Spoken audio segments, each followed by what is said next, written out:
వి gold trusted gold buyers తాకట్టులో ఉన్న బంగారాన్ని విడిపించి ఈ రోజు ఉన్న మార్కెట్ ధరకే కొనబడును.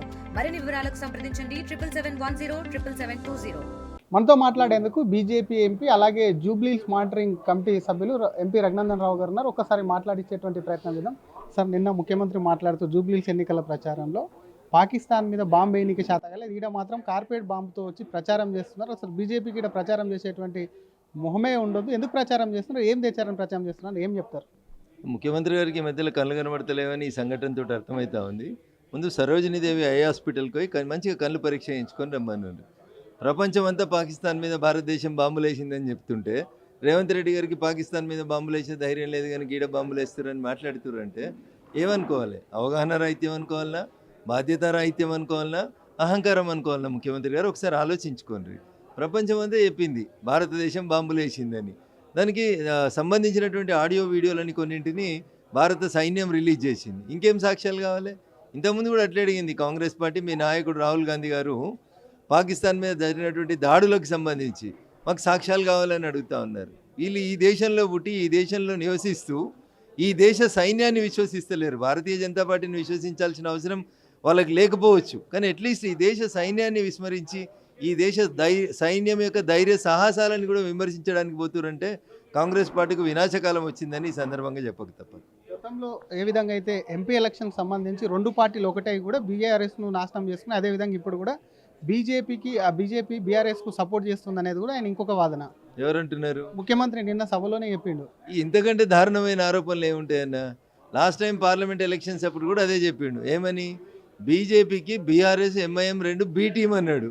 ఇలా ఎంఐఎం ఎవరితోటి ఉంది? ఎవరికంటే ఒప్పుకొని తిరుగుతుంది? అసదుద్దీన్ ఓవైసీ వచ్చి ఎందుకు ప్రచారం చేస్తున్నాడు? మీరు అసదుద్దీన్ ఓవైసీ చెప్పిన అభ్యర్థికే టికెట్ ఇచ్చిండని ప్రపంచమంతా చెప్తా ఉంది.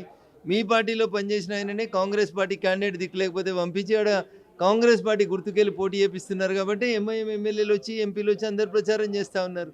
ఇంత క్లియర్గా బట్టబయలు కనబడతా ఉంటే మీరు ఇంకా ఇట్లా మాట్లాడడం అనేది దారుణం. ముఖ్యమంత్రి గారు ఒకసారి ఆగి వెనకాల ఏం జరుగుతుందో చూసుకొని మాట్లాడితే బాగుంటుంది. 8 మంది బీజేపీ ఎంపీలు ఏం చేయట్లేదు, ఇద్దరు కేంద్ర మంత్రులను కూడా డబ్బులు తీసుకురావట్లేదు, ఏం అడ్డుపడుతున్నారు, ప్రతిదానికి ఏదో ఒకటి పెట్టి అడ్డుపడుతున్నారు. ప్రధానంగా కిషన్ రెడ్డి అంటూ కూడా టార్గెట్ చేసి మాట్లాడారు. దానికి ఏం చెప్తారు? వ్యక్తులని వ్యక్తిగతంగా టార్గెట్ చేసి తిట్టాలనే ముఖ్యమంత్రి గారి ఉద్దేశం అయితే దానికి నేను సమాధానం చెప్పాల్సిన అవసరం లేదు.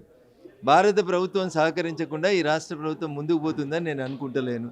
అన్ని రంగాల్లో భారత ప్రభుత్వం తెలంగాణ ప్రభుత్వానికి సహకరిస్తూ ఉంది 100%, ఇంక్లూడింగ్ ట్రైబల్ యూనివర్సిటీ కానివ్వండి, ఏ విషయంలో అయినా మేము సహకరిస్తూ ఉన్నాం. మీ దగ్గరనే పనులు ముందుకు సాగుతలేవని కేంద్ర ప్రభుత్వం అనేక సందర్భాల లోపల ఉత్తరాలు రాస్తూ వస్తుంది. బీజేపీ ఏమని ఒకటి అడుగుతుంది, ఎందుకంటే అటు కాంగ్రెస్ ఏమో ఒకవైపు తాము అభివృద్ధిని చేసేయాలంటుంది, అటు బీఆర్ఎస్ ఏమో తాము గతంలో 10 ఏళ్ళు చేసినటువంటి అభివృద్ధి ఇప్పుడు విధ్వంసమైందంటుంది. బీజేపీ ఏం మొహం పెట్టుకుని ఓటు అడిగితే ఏమని ఓటు అడుగుతుంది అనేది కూడా ఒక చర్చ. ఇంత ఆలోచన లేకపోతే మనం చెప్పాల్సింది ఏముంటుందన్న? 11 ఏళ్ళు దివంగత ఎమ్మెల్యే గోపీనాథ్ గారు ఎమ్మెల్యే, 9.5 ఏళ్ళు అందులో టీఆర్ఎస్ ప్రభుత్వం ఉంది. మోరీ లేవు, లైట్ లేవు, కబ్రస్థాన్ లేదు, నేను కబ్రస్థాన్కి జాగా కొనిస్తా అని మాట్లాడుతున్నటువంటి యువరాజు మరి 10 ఏళ్ళు మీరు అధికారంలో ఉన్నప్పుడు ఏం చేసిర్రు? ఎందుకు చేయలేకపోయారు? పెద్దమ్మ గుడి కూలిపోతుంటే అక్కడ ఇబ్బందులు జరుగుతూ ఉంటే ఎందుకు మాట్లాడతలేడు కేటీఆర్ అంటే? ఆయన గుడి కనబడదు కానీ కబ్రస్థాన్ కనబడుతుందా? అధికారంలోకి వచ్చినాక జద్దో జహద్ కరికే హమ్ జీతనే కే బాద్ ప్రైవేట్ ల్యాండ్ ఖరీదుకి ఆపుకు దేతే అని వాదా ఇస్తా ఉన్నాడు. ఏమైనా ఉందా? అన్నం తింటున్నావా? ఆలోచించి మాట్లాడడం నేర్చుకోవాలి. ఏది పడితే అది మాట్లాడితే ఎట్లా? ఏం చేసిర్రు? 11 ఏళ్ళున్న మాగంటి గోపీనాథ్ గారు ఏం చేయలేనప్పుడు ఈ 3 ఏళ్ళ ఒకవేళ టీఆర్ఎస్కి అవకాశం ఇస్తే టీఆర్ఎస్ ఏం చేయగలుగుతుంది? టీఆర్ఎస్ నా ఢిల్లీలో లేదు, టీఆర్ఎస్ నా గల్లీలో లేదు. ఇంకా టీఆర్ఎస్ కోటేస్తే అది మూసి లేచినట్టు అవుతుంది తప్ప ఇంకొకటి కాదు. కాబట్టి ప్రజల్ని ఓటేసే కంటే ముందు ఆలోచించమని చెప్తా ఉన్నాను. నవంబర్ రిజల్ట్ దుబాక రిజల్ట్స్ ఇక్కడ రిపీట్ కాబోతుందా? అవుతుందని ఆశపడతా ఉన్నాను, కావాలని మనస్ఫూర్తిగా కోరుకుంటున్నాను. Thank you sir. ఇది ఒకవైపు జూబ్లీహిల్స్కి సంబంధించి ఖచ్చితంగా కూడా గెలుస్తాం. ముఖ్యమంత్రి ఇచ్చినటువంటి గతంలో ఇచ్చినటువంటి హామీలకు దిక్కులేదు, కొత్తగా జూబ్లీహిల్స్లో వచ్చి కేవలం రాజకీయ ప్రగల్భాలే తప్ప ఏం లేదు. ప్రపంచం అంతా కూడా ఆపరేషన్ సింధూర్పై ప్రశంసలు గుర్తిస్తుంటే కావాలనే రాజకీయం చేస్తున్నారు ముఖ్యమంత్రి తప్ప ఓట్ల కోసం ఇంత దిగజారాల్సిన అవసరం లేదని బీజేపీ ఎంపీ రఘునందన్ రావు గారు అంటున్నారు. కెమెరామెన్ గజపతో శ్రీధర్, ఆర్టీవీ, హైదరాబాద్. తెలుగులో ఫాస్టెస్ట్ న్యూస్ ఇప్పుడు కొత్త అవతారంలో 5 సెకండ్లోనే పూర్తి వార్తా సమాచారం మీ చేతిలో. సోషల్ మీడియా ట్రెండ్స్ మీ కళ్ళ ముందుకే live TV and voice search ఆప్షన్స్తో ఇప్పుడే డౌన్లోడ్ చేయండి. యాప్ లింక్ డిస్క్రిప్షన్లో ఉంది.